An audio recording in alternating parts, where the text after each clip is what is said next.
All right.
Well, happy Sunday afternoon to all of you. This is Blazers Game Day. I am your host, Chad Doing.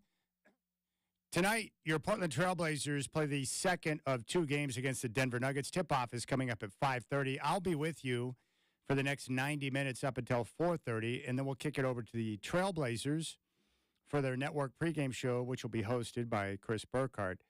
So I hope you're enjoying your weekend. It's been a beautiful weekend here in the Northwest with sunshine and decent temperatures. And I was able to get a lot of stuff done yesterday in between Trailblazer games with the good weather, detailed the car, did my taxes, got some stuff done around the house. It was a productive and fabulous day. So I hope you're enjoying your weekend. We're getting ready for another game tonight. Hopefully Nikola Jokic either won't play or won't be smoking hot like he was on Friday. What a ridiculous game he had with the 27 points, 22 rebounds, and 12 assists, the first 20-20 game of his career, where the Nuggets dished out 34 assists on, I think, 46 made field goals. Insane. The Nuggets got the win 120-108. Coming up on the show today, we're going to go into What's the Scoot here in about 15 minutes. We'll hear from Scoot Henderson, who is starting to emerge and take off right before our very eyes. And of all the stories right now surrounding your Portland Trailblazers, I don't think there's anything more exciting for me than what we're seeing of late from Scoot. And it really dates back to the 4-game road trip. And then they came back home, and we're seeing him continue to excel. Had a big game against Dame and the Milwaukee Bucks. Had a sensational game Friday against the Nuggets. He's starting to really emerge and play well. And the Blazers, with continuity in the lineup, are playing better basketball. They were without Jeremy Grant in that game on Friday. That's obviously a big loss because they have no one that can really do what he does on the team right now. And we're waiting to see if he'll be available. Had back spasms, which kept him out of the game. But all in all, I thought the way that the team played, the way they competed, the way they stayed within striking distance midway through the fourth quarter, being shorthanded, I thought was great. But the continuity has been a big factor in how this team has been able to get off. I'll get to my recap from Friday in just a moment, but I want to tell you about something cool that's coming up with the Rip City Drive that the Trailblazers are a part of. They've helped support this. And I want you to take part in something really cool. It's going to be on Friday, which is February 9th. We're going to be out at the Jackson's Food Mart on Bangy Road, which is right there at the corner of I-5 and 217. We're going to broadcast our entire show from 3 until 6 in the cooler, which is set at a frosty 37 degrees. So Dwight and I inside the cooler, and we're doing it all to raise awareness and money for ALS Northwest.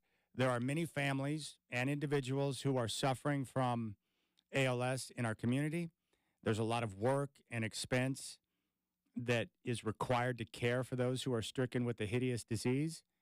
And the foundation, ALS Northwest, has the resources to be able to help these people and these families, which is critical. And we have a chance to raise awareness and money for them. So if you stop by just to say hi between 3 and 6 on Friday, you can come check us out in the cooler. You can enter to win Trailblazer tickets just by showing up. But most importantly, I want you to go to our auction page. And it's real simple. You just go to our website, ripcityradio.com, scroll down on the homepage, or just click and go to our calendar page, our contests and our promotions. If you click on that, you'll see right underneath that headline, Chillin' for a Cause. And when you go to the Chillin' for a Cause page, it'll bring you to the story on what's going on. And then from that, there's a link that says, check out the auction items up for grabs. And if you click on that, it will take you right to the auction page where we have autographed Trailblazer basketballs. We have Coors Light silver seats. We have an autographed Trailblazers pennant. You can bid to co-host the Rip City Drive, or you program the show. It is your show. You take it over. You want to talk sports? Fine. You want to come in and talk about your business for 3 hours? That's fine, too. You want to talk about anything else that's important to you? Well, it's your decision. It's your show. And we'll help you and support you in making sure that the show goes off and sounds smooth. You can bid for the opportunity to play golf with the White and I out at Forest Hills Golf Club. You can be a Trailblazer reporter for a day where you join me at Press Row and we watch the game. You get to see things through the eyes of the press and take part in the post-game press conference. We also have an autographed Scoot Henderson jersey, official game jersey autographed by Scoot. That might be a good little prize to have in your possession with the way he's playing right now. And we just got this from Live Nation, where you can have a premium night up at RVN Style Resorts Amphitheater. VIP night for 4. You pick the concert you want to go to. You sit in their suite area. You've got your own server to bring you food and beverage. And you can hang out and enjoy a good night with music with your friends. So go to our auction page. Go to ripcityradio.com, scroll down, find the icon for Chillin' for a Cause, and you'll find the link for the auction items. Everything that we get via any of our auction items, all proceeds benefit ALS Northwest. And then we'll be there at the Jackson's Food Mart, I-5-217 off Bangy Road from 3 until 6 broadcasting. And look, it's very simple. Even for those of you that don't like Dwight, and there are many of you, it might be a great opportunity for you to stop by and watch him suffer. He's going to be freezing his booty off at 37 degrees. You think he's cranky in his normal life, wait till you get him inside of a cooler. So at the very least, you can swing by and watch him suffer. But we would love to see you. So come out and support us. My grandfather passed away from ALS. It truly is a hideous disease. And I've got friends and know people who are suffering from this. And I know a lot of you are impacted by it as well. So come by, say hi. February 9th, Friday. The Friday before the Super Bowl, the big game with the Niners and Chiefs, Patrick Mahomes and Brock Purdy. You can grab some beverages and stock up on some snackies for the big game on Sunday as well. So we'll see you there on Friday, February 9th. All right, so that's the latest. Chillin' for a Cause coming up in less than a week. We're now 5 days away. That's going to be a lot of fun. Now, for the game on Friday, no Jeremy Grant, but the Blazers had won back-to-back games against the Sixers, and we're coming off that terrific performance against the Milwaukee Bucks, where they spoiled Dame's return to Moda Center. So I was anxious to see how they would respond and play and compete against the defending champs. It was a fast start for the Nuggets. They raced out to a 12-2 lead after a Nikola Jokic layup with just under 8 minutes left in the first quarter. Now, later on in the quarter, an 11-6 Nuggets run pushed their lead to 15 at 31-16, and the Nuggets cruised to a 33-20 lead at the end of one. So a slow start for Portland, and at that point you're like, uh-oh, this could get out of hand. I wanted to see how they would respond. The Nuggets shot 54% in the first. They dished out 11 assists, and Jokic was awesome early. 6 points, 6 rebounds, 5 assists in the first quarter. Portland, the offense was an issue, just 30% shooting in the first, but the second would be a different story. So we transition now. The Blazers down 13. They open up the second quarter on a 21-7 run. And after they got a pair of free throws from Scoot Henderson, Portland took a 41-40 lead midway through the second quarter with 6:34 left in the half. Now, with the game tied at 45, with 5:05 remaining in the half, the Nuggets went on a 9-2 run, and they took a 54-47 lead with 3:08 left in the half. But big threes from Simons and Scoot helped the Blazers cut the deficit to 4, and at 59-55 going into the locker room at halftime. In that second quarter, the Blazers were on fire. 66% shooting. They made 4 of 7 from downtown, and Scoot Henderson scored 16 of his game-high 20 in the first half. 16 in the second quarter. Jokic at halftime, ridiculous. 11 points, 12 rebounds, and 7 assists. Freak. The Nuggets pushed their lead to 13 at 78-65, following an Aaron Gordon bucket with 6:08 left in the third. Denver's lead remained at 13 with 4:09 left in the third, but Portland was able to put together another run. A Blazers 14-7 run capped off by a Simons 3 cut the deficit to 6 at 90-84. The Nuggets would lead 92-84 by 8 heading into the fourth. Simons was smoking hot in the third quarter. He scored 18. So in the fourth, Portland cut the deficit to 5 at 96-91 following a strong drive from Simons, but a Nuggets 7-2 run forced a Billups timeout after Peyton Watson drained a 3 and then gave the 3 sign to the Blazers bench as he was running back to his huddle, and Denver at that point on top 103-93. The Blazers scored 4 straight to cut the deficit to 6 at 103-97, but Denver quickly pushed their lead back to double digits, and that's where the game would end. Nuggets get the victory 120-108. Jokic, freaky great. 27 points, 22 rebounds, and 12 assists. Denver shot 50% for the game and had 34 assists on 46 made field goals. It's so amazing how well they play. Like, that was great basketball. Scoot Henderson scored a game-high 30, and Simons poured in 29. And Portland will get another crack at them from Ball Arena coming up at 5:30 today. If you take a look at the box score, without Jeremy Grant, Tamani Kamara got the start next to Jabari Walker at forward. He scored 10 points, pulled down 2 rebounds in 23 minutes of action. Jabari Walker had 7 points, 8 boards in 21 minutes of action. DeAndre Ayton, with the tough task of dealing with Jokic, played 26 minutes, 8 points, 3 rebounds, and an assist. Anthony Simons, 29 points on 11 of 23 shooting. He was 4 of 10 from downtown. And Malcolm Brogdon, in 35 minutes of action, 11 points on 5 of 13 shooting, 8 rebounds, and 6 assists. Off the bench, Scoot Henderson, game-high 30 in 37 minutes, 8 of 15 from the floor, 3 of 7 from downtown, 11 of 12 at the foul line, 5 rebounds, and 2 assists. He was sensational. 3 from Matisse Thybulle, 10 points in 20 minutes of action for Duop Reef. The Blazers shot 46%, 35% from 3, and they were manhandled on the glass. The Nuggets plus 11, 48-37 edge and rebounds, and Denver also able to pull down 16 offensive rebounds. For the Nuggets, they got 13 from Michael Porter Jr., 18 from Aaron Gordon, who also had 5 assists and 4 rebounds. 27 points, 22 rebounds, 12 assists for Jokic, a triple-double, the first 20-20 game of his career. 16 from Kentavious Caldwell-Pope, and Jamal Murray struggled. 13 points on 5 of 21 shooting, just 3 of 15 from downtown. Off the bench, they got double digits from Reggie Jackson, who had 13 on 5 of 9 shooting, and Peyton Watson, who played a strong game, 14 points, 6 of 8 shooting, 2 of 2 from downtown. He was terrific. The Nuggets shot 50%. They were 12 of 36 from downtown, 16 of 17 at the foul line. They had the rebounding edge, and in the paint, they were plus 10, 60-50. They had a 20-11 edge in second chance points. The Blazers did have an 18-11 edge in fast break points, and there you have it. Nuggets get the win. The Blazers played well, but the Nuggets just near perfection on the offensive end with their efficiency, and their shot making, and the play of Jokic. It was terrific. Here's Chauncey Billups after the game. Yeah, we got off to a tough start. You know, they jumped on us. But, man, we showed some resolve. You know, I was happy we got back in the game. Our bench came in and gave us everything we needed. And then, you know, starters came back in and we played a little better, you know. But I was happy with our effort. I thought we played really well, and we pushed them to play a good game to beat us. Scoot was feisty tonight, 13-30. Scoot was awesome. He was awesome. He was decisive the whole time.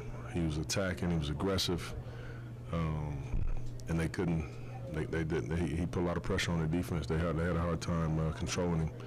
He made some shots, but I just loved his attack. I loved his. He was fast and he was furious out there today. I love hearing that. My biggest takeaway from the game is Scoot Henderson. And after checking the temperature of those of you in Rip City, I think you're picking up on the same thing I was. Yeah, who cares about the result of the game? Are you seeing what Scoot's doing right now? Game high 30, coming off the big performance against Milwaukee. He's strung together some fine performances. I think he shot over 50% in his previous 5 games. Shots coming along, decisiveness, explosiveness, showing the athleticism. I don't know what more you could want. As we've talked about before, in a season which is in year 1 of a full rebuild, and you've got a lot of young players, what more can you ask for? The young guys are developing. They go out there and compete against the defending champs and play well. They don't get over the top because Denver's just too good. But they hit on so many good things during that game, and that was without Jeremy Grant. But the most important thing for me from the beginning of the year up until now, it's just paying attention to the development of the youngsters. And Scoot Henderson is priority number 1. They need him to hit, they need him to be big time, and they need him to develop into a star. So when you see him make this type of progress and show flashes of brilliance, it's got to awaken that inner, whatever you want to call it, that inner energy that you feel when you watch this team play. Because him being great is a big, big deal. Him playing like this and showing confidence and continuing to get better is a big deal. So I'm excited about that. Scoot Henderson has been terrific over the last couple of weeks. The last couple of games he's been great, but we're seeing progress there. And when they compete like this and they play hard and they stay together, you can see what they're capable of. They were right there in that game. Now, Denver's probably the best team in the NBA, so losing a game on the road to Denver, there's no shame in that. So what do you look at? How do they compete? Look at the development, all the different things that are going on. And we're seeing a lot of positive signs right now. And props to Chauncey Billups. He's had a good, last couple of weeks of coaching well. The players are developing. You can see an idea of what they want to accomplish with the offense because the ball movement and the player movement over the last couple of weeks has been better. They're just moving in the right direction in so many different ways. So that's where I'm at. We'll see how things go tonight. And I just want to see more of the same, but I can't wait. Right now, I'm so excited for every game because I want to watch Scoot. I want to watch Scoot. I want to see him develop. I want to see the aggressiveness in attack mode and putting pressure on the opposing team's defense with his explosiveness and his speed. And he's showing the athleticism with his ability to get up. And he does have a body that's chiseled from stone. He's got a lot of things working in his favor, but beyond the physical attributes, the demeanor, his attitude, the way he listens, the way he works, his positivity that oozes from his pores. I like that he is himself. He's just got all the makings of what you want to see in a youngster, and that's my reason for optimism. It's the character and the work ethic that will lead to greatness. All right, we'll come back on game day, and when we do, we'll go into What's the Scoot, and we'll talk more about Scoot Henderson, the story right now in Portland, and we'll hear from him coming off the game against Denver. You can reach out to me, 503-248-0620. Hope you're enjoying the sunshine. You can find me on social media at Chad and Rip City. And don't forget, Chillin' for a Cause, Friday, February 9th from the Jackson's Food Mart off Bangy Road at the corner of I-5 and 217. Come out and join us. Raise awareness and money for ALS. You can enter and win Trailblazer tickets. And as a little frosting on top of your cake or the cherry on top of your sundae, you can watch Dwight Jane suffer. And who doesn't want to see that? I certainly do. All right, 503-248-0620. What's the Scoots coming up next? Blazers, Nuggets, 5:30 from Ball Arena in Denver. And it's all right here in your home of the Trailblazers, 620 Rip City Radio.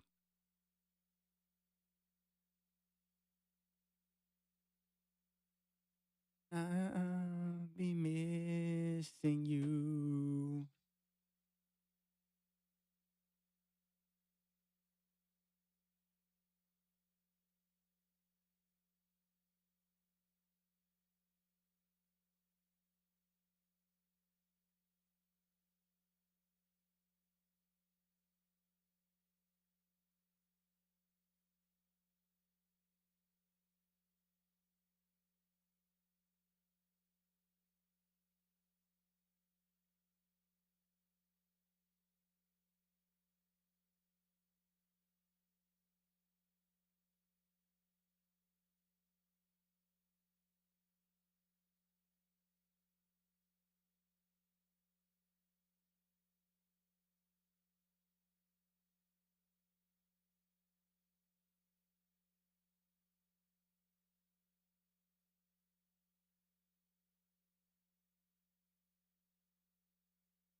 All right, last 5 games for Scoot Henderson.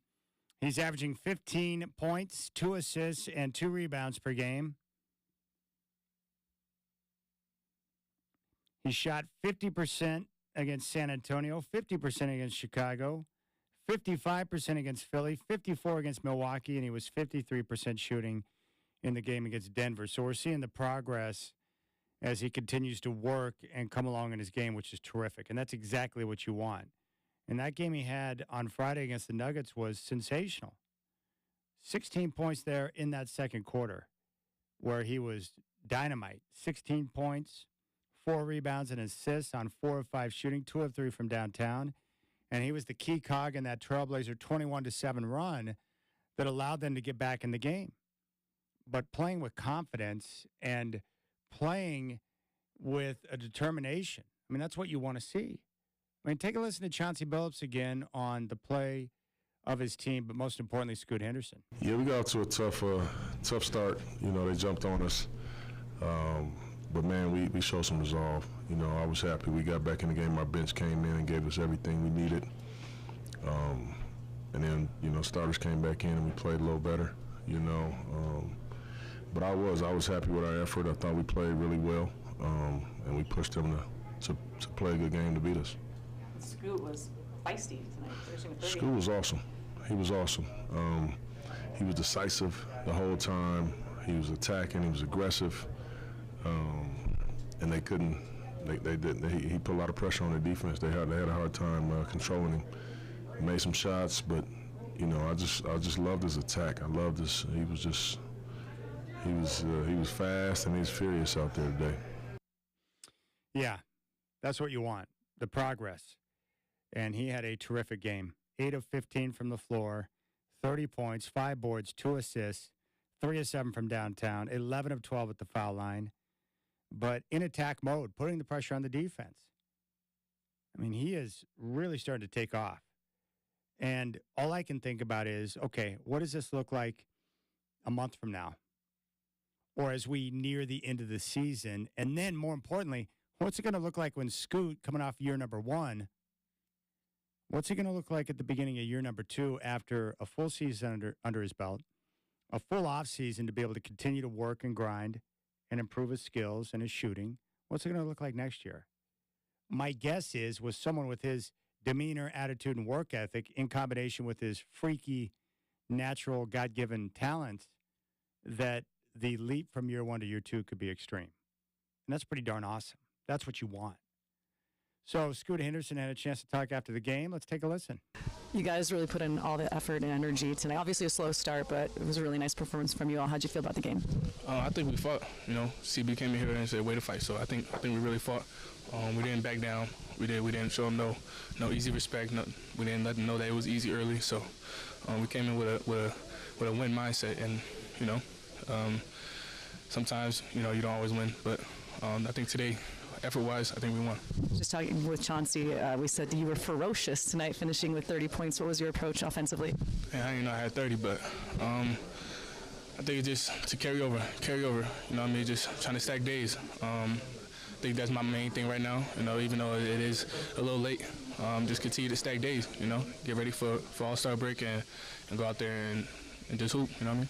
You were 11 of 12 from the line. At one point, you led the league tonight with 38 straight free throws. Steph Curry was at second. What's the key for you to getting to the line? Get downhill. I'm fast, so they're gonna foul. Simple as that. Like you can't backpedal and guard me at the same time. I think about that. So just at the same time as I'm going downhill, they backing up and they just got to reach. And sometimes I get the call, sometimes I don't. So I got to continue to find ways to maximize that part. You know what I mean? To go in there. If I feel like I'm not gonna get the foul, no contact, pump fake, kick out. You know what I mean? Just try to make plays like that.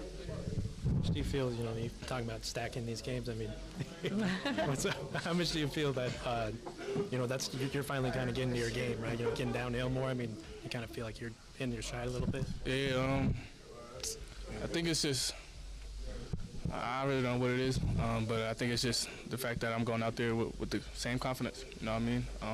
The basketball guys always going to reward the ones that stay down and put their head down and work, so that's what I've been doing, all season, and just waiting for my time to shine, so.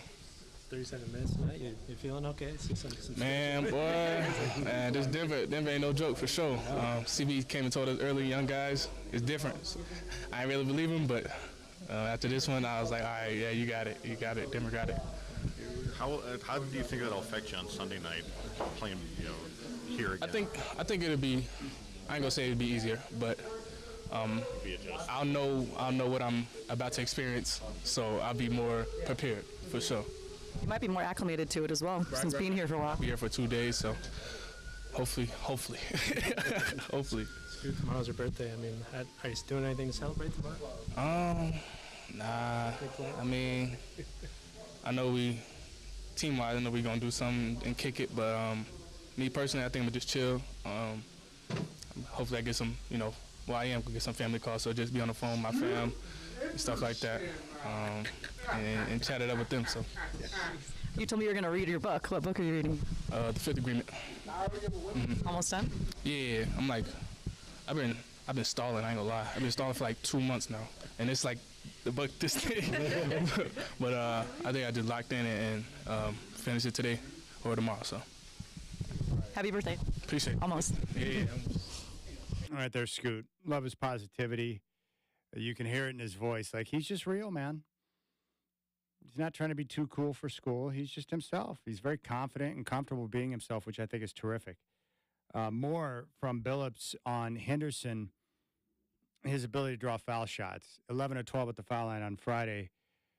Coach said he does it when he just attacks. He's so explosive. I'm always telling him, you've got people guarding you, and they're going to be on their heels. There's no way they're going to be able to guess right and beat you there. Just keep the pressure on them. He's so coachable. He just does it, and that's the consequence of it. You get to that free throw line time and time again. See the ball go through the basket. It gives you confidence, slows the other team down. I thought he just played an incredible game. Billups also asked about how coachable he is. He said, when you do your intel on these kids, you find out everything. I mean, everything. I already knew how coachable he was. For me, that's just beautiful to get a kid like that who's so competitive and so skilled, so talented, but that will also listen too. That's a beautiful thing. It's true. It's so good. I love hearing him talk about Scoot and the way he operates. He was also asked about managing a guard-heavy roster, including Henderson and fellow guard Malcolm Brogdon. Chauncey said, I always like to have two guys on the floor at all times that can attack and that can play make, whether it's Scoot and Malcolm or there's Scoot and Ant. Malcolm and Ant, it's always good to have a guy on both sides of the floor, strong side and weak side, that if it gets to him, he can actually attack and go make a play for somebody, whether it's him or somebody else. I thought they all just played well together. So we're seeing some growth. We're seeing some good signs. We're seeing this team move in the right direction. But with Scoot Henderson, I think the key to him is how coachable he is. Because a lot of guys aren't like that. One, a lot of guys aren't coachable. They don't want to listen. They don't want to listen. Maybe they don't respect the coach or they feel like they got this. They don't want to listen. Not everyone, but there's a lot of guys in the league like that. But for Scoot, he wants to be coached. And the best players in the business, and you've seen this before too, they want to be coached hard. They want to be coached hard. They want someone to show them the way. And the best players are okay. They embrace that. Michael Jordan, Kobe Bryant, Tom Brady, the greats, Patrick Mahomes, they're not afraid to be coached. And that would appear to be the case for Scoot. He's going to listen. He's going to work hard. He wants to be coached. And I think that's great. Because when you're in that position and you're willing to listen and understand that you don't got this, especially as a youngster, it allows you to go out there and really attack and do things the right way. So I'm impressed. And I'm excited to see more. And you should be too. Because you want the fastest pathway to the Blazers being relevant again and being a contender. It's Scoot Henderson taking off and becoming special. That's really what it comes down to. Scoot Henderson becoming special. And I like the development of the youngsters. Tamani Kamara, Shaden Sharp, Scoot Henderson, Jabari Walker. Those four have made significant progress. Not where they need to be, but moving in the right direction. And it's a long season. So we're going to see more ups and downs. But right now, Scoot Henderson is in a definite groove. And as the game continues to slow down and he continues to develop more confidence in his ability to know that there are a lot of guys that just can't stop him because he's too quick, he's too explosive, and he can get to a spot and learn that even if he can't finish to get to the foul line, think about how deadly that is going to make him. And, he shot, 50% over his last 5 games. Him continue to work and improve that shooting is going to be critical. But he's shooting with confidence. I think with these young guys, they all develop their own pace. There's a lot of pressure and expectation that comes with the high draft pick, and that's understandable. But I think what we're seeing with Scoot is that some guys just take a little bit longer to hit, to figure it out, to get things going. It's a tough transition to go from college to the NBA or G League to the NBA. The competition level, the speed of the game, everything, it's so different. So we just have to remember that it's okay to be patient. Look at Jordan Love. You want an example? What about the Green Bay Packers? Jordan Love, midway through the season, looked like he couldn't play football. Now, by the end of the year, he looks like the guy of the future. It just took a little more time, a little more patience. But the continued coaching and work ethic is going to get them to where they want to be. And Scoot is so young. So young. It took Ant a while, too. Look at Ant now at 24. He looks pretty freaking awesome. All right, we'll keep things rolling here on Game Day. We'll come back and give you a scoreboard report and let you know what's going on in the association. The calm before the storm with the Super Bowl now 1 week away. And don't forget, Friday, February 9th. This coming Friday, Dwight and I are out at Jackson's Food Mart. Bangy Road right there at the corner of I-5 and 217. You can see it from I-5. We'll be out there chilling for a cause. All proceeds benefit ALS Northwest. Will be in the cooler at 37 degrees from 3 to 6. You can stop by, enter to win Trailblazer tickets, say hi, and we're going to be chilling. So it would be great to see you, literally chilling. All right, scoreboard reports coming up next. We'll step into the coach's corner a little bit later in the show. I'll have my Coors Light Cold Hard Facts and my keys to the game later. Chris Burkhart will have the Trailblazer pregame show coming up at 4:30. Tip-off with the Nuggets and Blazers, 5:30 from Ball Arena in Denver here on 620 Rip City Radio.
All right, checking the NBA scoreboard.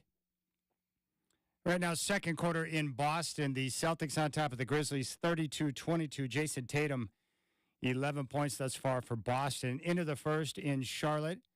Pacers doubling up the Hornets, 26-13. Pascal Siakam, 9 points. First quarter in Miami, Heat on top of the Clippers, 20-17. That game's on ESPN. James Harden with 2 points. Bam Adebayo with 7. And games coming up later on today, a 4 o'clock tip in Minnesota. Rockets and Timberwolves. Minnesota favored by 7.5. 4 o'clock tip in Oklahoma City. Raptors and Thunder OKC favored by 8.5. 5 o'clock tip in Utah, Bucks and Jazz. Utah favored by 3.5. 5:30, Trailblazers and Nuggets from Denver. Right now the Nuggets are favored by 14.5. A couple of finals from earlier today. The Magic topped the Pistons in Detroit, 111-99. They improved to 27-23. And in Washington, our nation's capital, the Suns ripped the Wizards 140-112. Bradley Beal with 43 points and 6 assists. And that is your scoreboard report here on Blazers Game Day.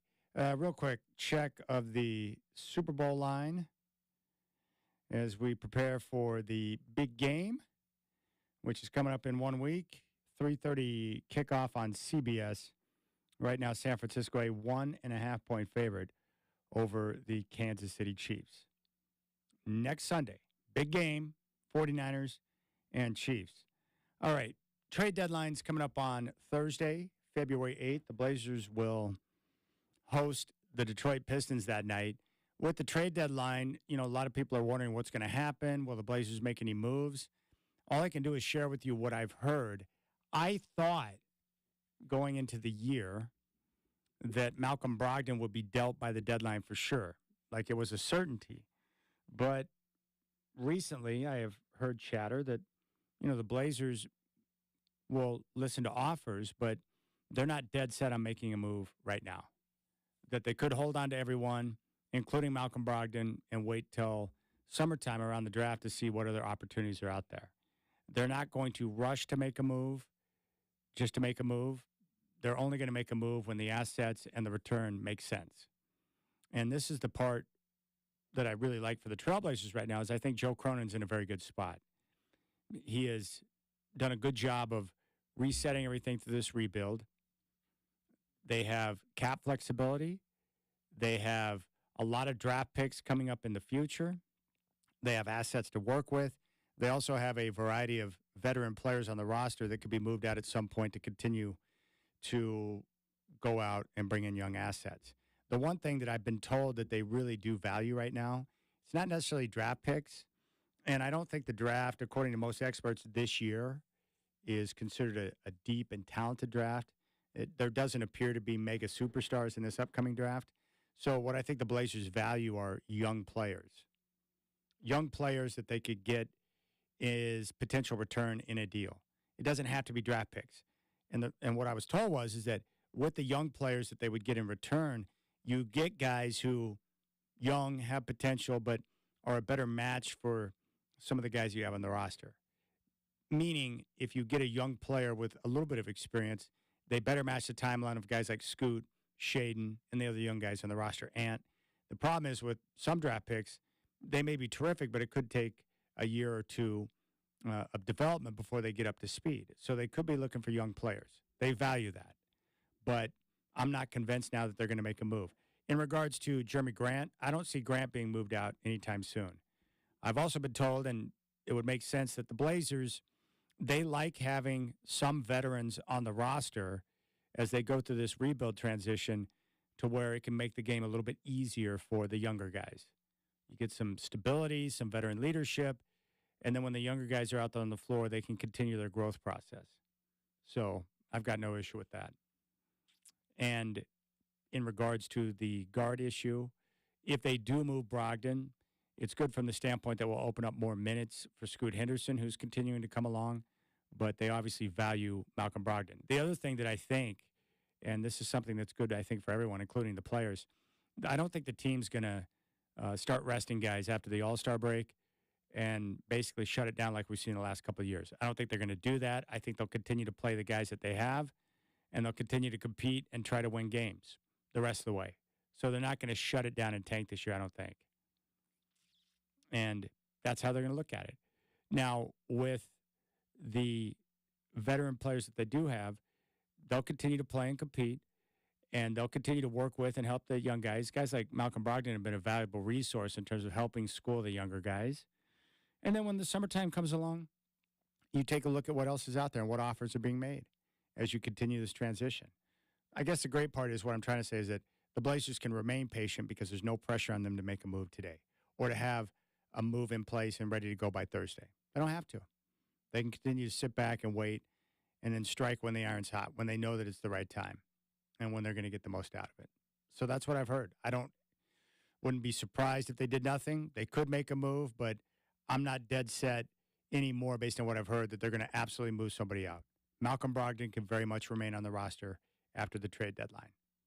And then the next big step would be offseason when they get around the draft, as the Blazers continue this pursuit of young talent. But don't just think draft picks. It could be young players that they're looking at in potential deals. The good thing is, look at the assets that Cronin has to work with now and moving into the future. Matisse Thybulle, valuable 3-and-D. Malcolm Brogdon, sixth man of the year. A lot of teams could see him as an upgrade and a value to add onto their roster. Robert Williams, legitimate center, a lot of talent. When he's healthy, he's going to be able to net a return. And then somewhere down the road, if you decide to, you've got Jeremy Grant. So this is great value from a variety of different veterans that are on the roster that you could continue to improve the roster with. But they don't have to do anything right now. They don't have to do anything by the deadline. Options are there, but they can remain patient and continue to be diligent in their approach as they rebuild this roster. I still think the most important thing right now is just development of the young guys that they do have. And there's been a lot of growth in that area. Jabari Walker has worked his tail off and moved into the starting lineup, is playing well. Scoot Henderson has really come on of late over the last couple of weeks, showing flashes of brilliance. Shaden Sharp has shown flashes when he's been healthy. He's still out with the abdominal strain. And Tamani Kamara has been quite a find. Tamani Kamara was one of those young players, that was added into that deal at the beginning of the year. And look at him. Great defender, tenacious, and the Blazers have been able to lean on him quite a bit. And they also discovered DeWatt Reeve. So they've done a pretty good job. I guess what I'm most excited about the rest of the way, not the deadline, but hopefully continuity, where they can continue to have some semblance of health to where these guys can continue to be on the floor and play together for extended stretches. With Ayton on the floor, with Walker, with Grant, with Ant, and really see what this team can become. The biggest challenge for Chauncey this year has just been availability, having to use a combination of different lineups. It's not easy. And I know no one likes to use injuries as an excuse, but it very much is a part of the game, and it happens. When you don't have access to some of your best players and you're throwing out different combinations, it's tough. So I get it. I understand it. All right, we'll keep things rolling here on the show. 503-248-0620 is your telephone number. 503-248-0620 is your telephone number. You can jump on board if you'd like. Be sure to join us Friday, February 9th at Jackson's Food Mart, Bangy Road in Lake Oswego, right off I-5 and 217. We'll be chilling for a cause for ALS Northwest. You can stop by and enter to win Trailblazer tickets and go to our website, ripcityradio.com. Click on the Chillin' for a Cause icon, and you can bid on our auction items to help raise money for ALS Northwest. All proceeds will go to ALS Northwest. It's game day. Blazers and Nuggets coming up at 5:30. That's the tip-off from Ball Arena in Denver. Travis Demers and Michael Holton will have the call here on your home of the Blazers, 620 Rip City Radio.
All right, let's check in with Blazers coach Chauncey Billups following the 120-108 loss to the Nuggets on Friday. A lot of great things in here about Scoot. Let's take a listen. Coach, you had to be so pleased with the effort from your guys tonight from beginning to end. Maybe a bit of a slow start, but didn't let it affect them. Yeah, we got to a tough start. You know, they jumped on us. But, man, we showed some resolve. You know, I was happy we got back in the game. Our bench came in and gave us everything we needed. And then, you know, starters came back in and we played a little better, you know. But I was happy with our effort. I thought we played really well, and we pushed them to play a good game to beat us. Scoot was feisty tonight, finishing with 30. Scoot was awesome. He was awesome. He was decisive the whole time. He was attacking. He was aggressive. And they couldn't. They didn't. He put a lot of pressure on the defense. They had a hard time controlling him. He made some shots, but you know, I just loved his attack. I loved his. He was fast and he was furious out there today. With Scoot, I mean, you talked about last game him kind of earning more minutes. I mean, you know, obviously tonight earned a little bit more. I mean, how much do you like to see that from, you know, him, you know, earning it? You know, I think it seems like a lot of times these top picks, you know, the expectations, you just get a lot of minutes now. Yeah. How do you like him just kind of earning it more? Well, that's what I'm about, you know. You know, Scoot's been playing great, and I'm always, you know, you kind of eat what you kill, you know, and you got to earn it, you know, and he's doing just that. He's putting back-to-back games together, you know, and obviously you see he played 37 minutes today. You know, when you play that good, you earn the right to play more. You know, that's just kind of how this game goes. It's how life goes. You know, you earn everything, and I just been so proud of him, man. You know, he's getting better every night. Second quarter, too, I mean, he was working with Malcolm, too. I mean, what'd you like from those two? You know, that second quarter, they really kind of carried it. I always like to have two guys on the floor at all times that can attack and that can play make, you know. So whether it's Scoot and Malcolm, whether it's Scoot and Ant, it's Malcolm and Ant, you know, it's always good to have a guy on both sides of the floor, strong side and weak side, that if it gets to him, he can actually attack and go make a play for somebody, whether it's him or somebody else. And I thought they all, you know, just kind of played well together. At one point tonight during the game, Scoot held the record for most consecutive made free throws at 38. Steph Curry at number two. Obviously missed one, 11 of 12. But how much of a skill is it to get to the line, to get fouled, especially as a rookie?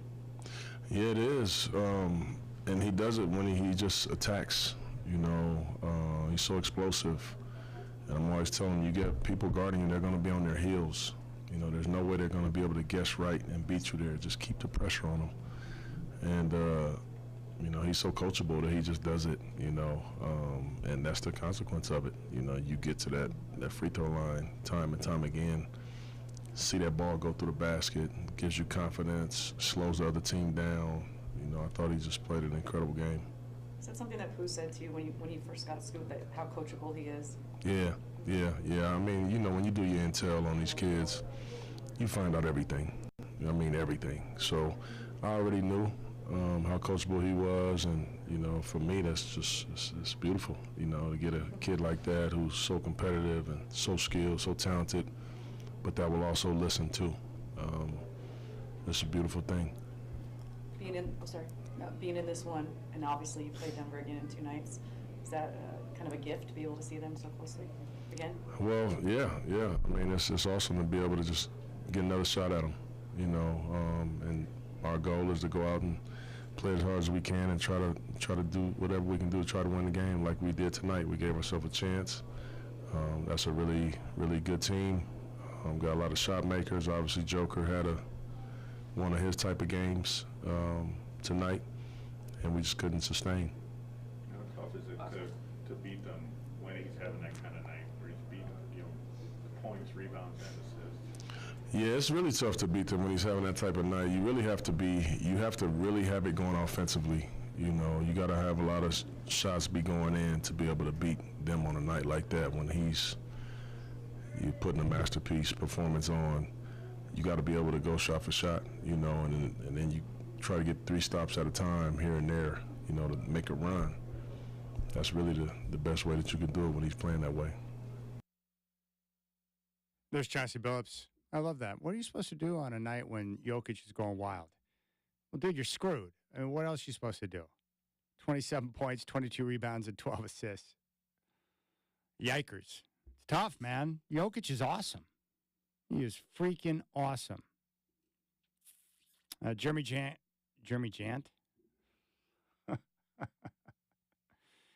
Let me try that again. Jeremy Grant. There we go. Questionable for the Blazers tonight with the back spasms. And for the Nuggets, Contavious Caldwell-Pope, Peyton Watson, probable? Okay, let's go back to English class 101 here. Let's try this again. Contavious Caldwell-Pope and Peyton Watson are probable. Hey-oh. That means Jokic is probably going to play, and that's a problem. He is a problem, but it's a great challenge and test for all the guys. But I also think it's good to be able to sit back and, like, if you want to know how to be a championship team, watch the Nuggets play. Watch the way they play and watch the way they move the basketball. I mean, it's truly impressive. It's a thing of art. And we've seen this now from the recent champions, Denver, Golden State. The way they get multiple guys involved and the way they move it is truly impressive. 34 assists. 34 on 46 made field goals. It doesn't get much better than that. But Jokic is a catalyst. So unselfish, so smart, and such a great player. 11 of 16 from the floor. 1 of 1 from downtown. Perfect at the foul line. 15 defensive rebounds, 7 offensive. First 20-20 game of his career. It's a great challenge. You know, the guy's got to step up and be ready.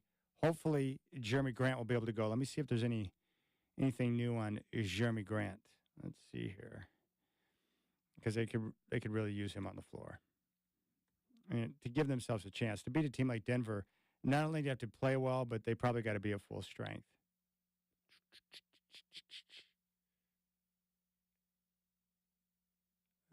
Okay.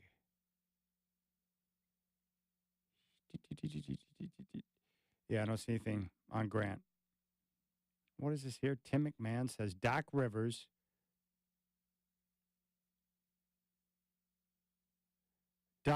clinches the honor of coaching the East All-Stars by recording his first win with the Bucks. Doc Rivers says, quote, "This is so ridiculously bad. He plans to give Adrian Griffin his All-Star ring and bonus. Rivers suggests sending his staff to Indianapolis and going on a beach vacation." I'm going to run that by Adam Silver. Awkward. I'm sure the players would appreciate if you went to a beach vacation as well, Doc. So you're not yelling at them over the course of the All-Star break. Oh, yikes. All right, let's keep things rolling. We'll come back. I've got the Coors Light Cold Hard Facts. Chris Burkhardt standing by for the Trailblazer pregame show coming up at 4:30. I'm just looking out the studio window at sunshine. I like that. I know it's not going to last forever, but it's nice while it's here. Tip-off Blazers Nuggets coming up at 5:30. They're in Ball Arena at Denver for the second of 2. And then Portland will get a few days off, Monday, Tuesday, Wednesday, before they host the Detroit Pistons. So some much-needed rest after very much a grind part of the schedule. All right, Coors Light Cold Hard Facts coming up next.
All right, we'll start with this.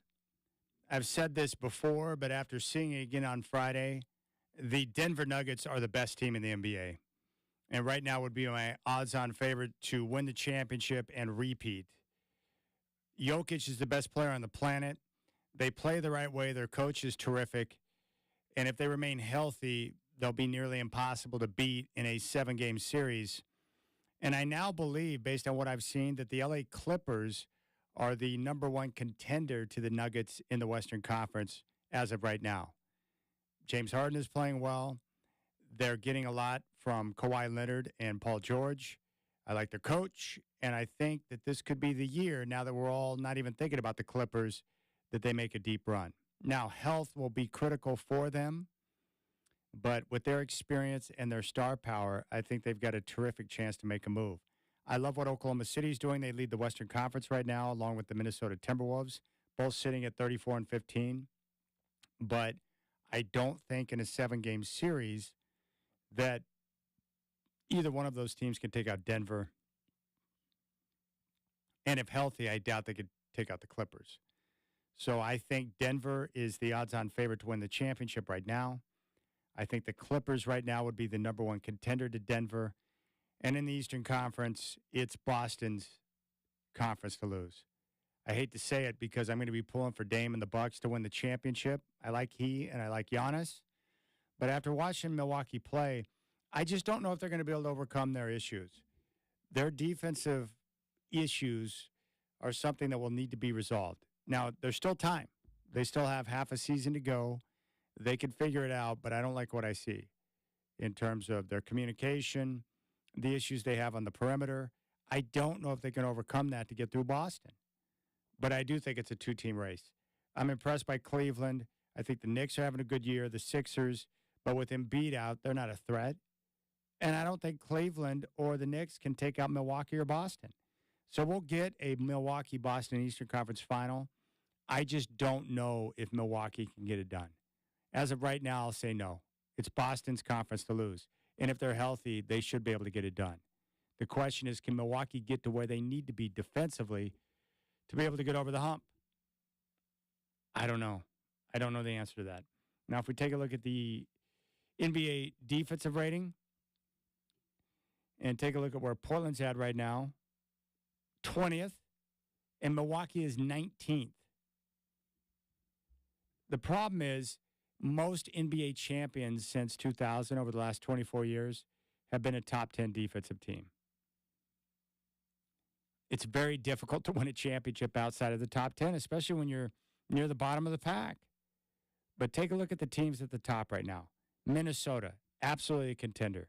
Top record in the West, number 1 in the NBA in defense. Cleveland's number 2, Orlando's number 3, Boston's 4th, Oklahoma City 5th. The Clippers sit at 11th. Denver's 12th. So I'll take the teams there near the top before I'm going to look at somebody at the bottom. And Milwaukee has been dreadful defensively. Maybe Doc Rivers is the one who can get the most out of them. I don't know. We'll see. But I would lean towards Boston in the Eastern Conference right now. And good luck trying to beat Denver in a 7-game series. With the way they play, the way they're coached, the way they execute, they're terrific. And I didn't think they'd be able to get it done. I doubted them last year too, but after watching them win a title, and what I've seen through the course of time is that once you get over the hump and you break through and you win a championship and you know what it takes to win a championship and you've been there and you've done that, I think you play with more confidence because you know you can do it. It changes your mentality and the way you think. And once you get over the hump, I think it's easier to do it, especially when you got the same key guys. And Denver does. And they got the coach. So there you go. It's going to be fun to watch how this plays out over the course of time. But that's the way I see it. Boston, the best in the East. I think Milwaukee's the number 1 contender to them. Denver, the best team in the West. And I think the Clippers right now are the number 1 team to take them out because of their veteran leadership and their star power. And I'm anxious to see what Minnesota and Oklahoma City can do. Can they get it done in a 7-game series against a team like Denver or the Clippers with their star power? But those two teams are having great years. Oklahoma City is just, they're budding into greatness right now with their depth, their talent, Shea Gilgeous-Alexander, their size with Chet. Like, they got some big-time players. I love that roster. I love watching them play. They're one of my favorite teams to watch in the NBA right now. I like watching Denver play because of their style and the way they share the basketball. So we'll see. Sacramento's been okay defensively. I like watching the Kings play, too, because they play it the right way. Share the ball and get a lot of people involved. It's fun. So, I don't know. We'll see how things shake out. Phoenix is playing better basketball right now. Early in the year, they were struggling, but they've been playing better of late. Your hottest team in basketball right now is the Cavs. They've won 5 straight. Atlanta's won 4 straight. And in the Western Conference, you've got a group of teams that have won back-to-back games. Washington, Detroit, Charlotte are your 3 worst. Hideous basketball. And Portland right now sitting at 15-34, playing better ball of late. So there you go. And like I mentioned for Portland, after a grueling stretch on their schedule, they've got some nice breaks coming up where they'll have a chance to get some rest and get some practice time. Because they play tonight in Denver, and then they get multiple days off before the game against Detroit Thursday. Then they'll play Saturday against New Orleans, and then they don't play again until Tuesday. And they have back-to-back home games Tuesday, Thursday, 13th and 15th of February against Minnesota. And a game, second of a back-to-back Friday against the Denver Nuggets. And then they have the All-Star break, which is coming up. So they'll get a chance to get some good rest for that final stretch run, which is going to feature some tough teams. So there you are. That's how I see it. All right, we'll come back. We'll give you the keys to the game. Blazers and Nuggets coming up at 5:30. Chris Burkhardt standing by with your Trailblazer pregame show. Hope you're enjoying this Sunday afternoon in Portland. What a beautiful day. Very nice outside. Man, I was able to get a lot done yesterday with the sunshine, too. It was nice. Be sure to join Dwight and I. We're going to be out at the Jackson's Food Mart Friday, February 9th, this coming Friday from 3 to 6. It's the Jackson's that sits off Bangy Road right there in Lake Oswego at the corner of I-5 and 217. We're going to be broadcasting live from the beer cooler, which is kept at a frosty 37 degrees for 3 hours. You can stop by and say hi and enter to win Trailblazer tickets. But most importantly, go to our auction page. If you go to ripcityradio.com, you can scroll down to the bottom of the homepage. You'll see the icon for Chillin' for a Cause. Or go to our calendar/contest events page, and you'll see Chillin' for a Cause right there. Click on that, and then you'll see it bolded out. Auction items. Click on that. You'll have the auction items there. Autographed Trailblazer basketballs, autographed Trailblazer pennants. You can bid to have the Coors Light silver seats at an upcoming Trailblazer game. You can bid to host the Rip City Drive and make it your show for a day. You can also bid to be a Trailblazer reporter where you join me at a Trailblazer game and be a member of the press.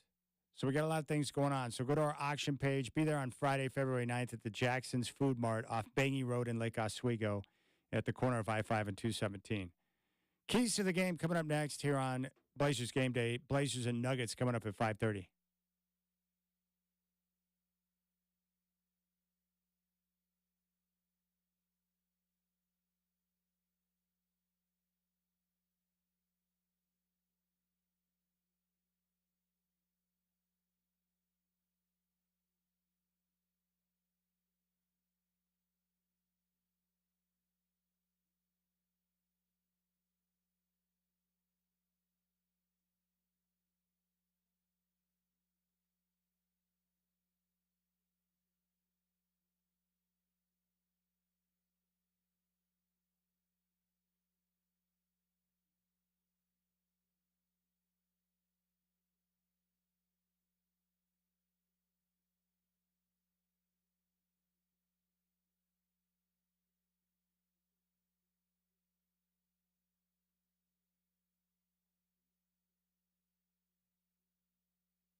All right, keys to the game tonight, really just more of the same. Focus on ball security and limit the live ball turnovers. That's going to be critical, so you don't allow Denver to get out in transition and score easy buckets. And the Blazers have been pretty sound with their ball handling of late. Just 10 turnovers in that game on Friday. The Nuggets had 12, so the Blazers very good in that department. They were strong. I think 26 assists and only 11 turnovers against Milwaukee. So continue to focus on ball security and preventing the live ball turnovers so you don't give Denver easy buckets. And then just 14 assists in that game on Friday. I would like to see better ball movement and more players involved. That's really important to me because it's a sign that they're playing the way Billups wants. Now, you had some hot shooting from Ant and Scoot Henderson, but, better ball movement, better player movement, that's something they've all got to strive for. I think that's going to be critical. And then with Jokic, I mean, what can you say? The guy's a freak. You just got to make him work for everything he's got. So don't be afraid to mix up coverages, to try to make him work and grind for everything. But he's nearly impossible to defend. That's going to be tough. And then from there, just continue to, as Chauncey said, stay together and play with the energy and the effort that's required to win a game like that in Denver. The good news is today, I would think, based on my experience of living in Colorado, they should be better adjusted to the altitude and what impact that has on the body in terms of your stamina and your breathing and all that mess. So I think they'll be in a better position to handle that. And with that, they should be able to hopefully play another tight ball game to be in a position to win. I mean, like on Friday, they were within striking distance, 6 points about midway through the fourth. If they're in a position like that again, that's perfect. Put yourself in a position to where you can strike and win the game in the fourth quarter. Yeah, the other thing, too, the slow start, they would be better off avoiding getting down by, 15 points in the first quarter. You don't want to put yourself in a position where you have to expend more energy than necessary to get back into the game. Keep that thing tight, compete well from the get-go, and then that way when the second half opens up, you're not trying to get back into the game. But, again, I don't even need a win here. If they just continue to make strides in, development of the youngsters, responding and playing the way that Chauncey wants them to play, and showing that togetherness and the way they have to compete and have guys flying around defensively, if they're doing that and putting themselves in a position to do the things that are necessary to beat Denver, but you don't get over the hump because Jokic is too much, I can live with that. And that's okay. Because you're doing the little things that are required to make things happen. So that's kind of how I see that. And, props to the Blazers for the way they've responded coming off that 1-6 road trip, which was ugly basketball. But the 4-game road trip, the way they responded after that, and the way they played at home, even in this first game on the road against Denver, I think is great. And then tonight, knowing you're going to get 3 days off, you come back home and get 3 days of rest, it's okay. They can afford to give everything they got tonight. It's a good spot to really go out there, compete, and see what you can do. And if you can grind and get a win against Denver, you got to feel good about that. But most importantly, I'm just excited to watch Scoot. I'm all in on Scoot right now, 100%. All in on Scoot. Just watching him play, watching him develop, and to see the way he's gone after it the last couple of games has been great. It's been awesome. Love watching it. Love seeing it. And it's impressive. He's an impressive young man. Demeanor and everything. It's crazy. I mean, to see a young guy develop like that and know what he could become, it's like, oh, yeah, give me some more of that. Give me a lot more of that. Let's see here. Here's the update on the injury report. Malcolm Brogdon and Jeremy Grant are out for the game tonight at Denver. And, of course, we know that Shaden's out, so we're going to see Ant and Scoot at guard. We'll get Ayton and Tamani Kamara in the front court, along with Jabari Walker. So that'll be your starting five. Ayton, Tamani Kamara, and Jabari with Ant and Scoot. So this is great. We'll get Scoot featured tonight. We're going to see a lot of Scoot. He'll probably play 40 minutes tonight. Give me some more of that. I like it. So the Blazers being very prudent in their approach with the injuries and guys being banged up. So nothing wrong with that. I think Grant's got the back spasms. I think Malcolm's got one of those contusions. And that's going to do it for me. Chris Burkhart's got your Trailblazer pregame show coming up next. Big thanks to Michael Shacker for engineering the program. Enjoy the game, and I'll be back on 620 Rip City Radio and on YouTube for the fifth quarter, where we'll talk about what goes down and break it down from there. So enjoy the game. I'll talk to you on the fifth. Show me your Blazer!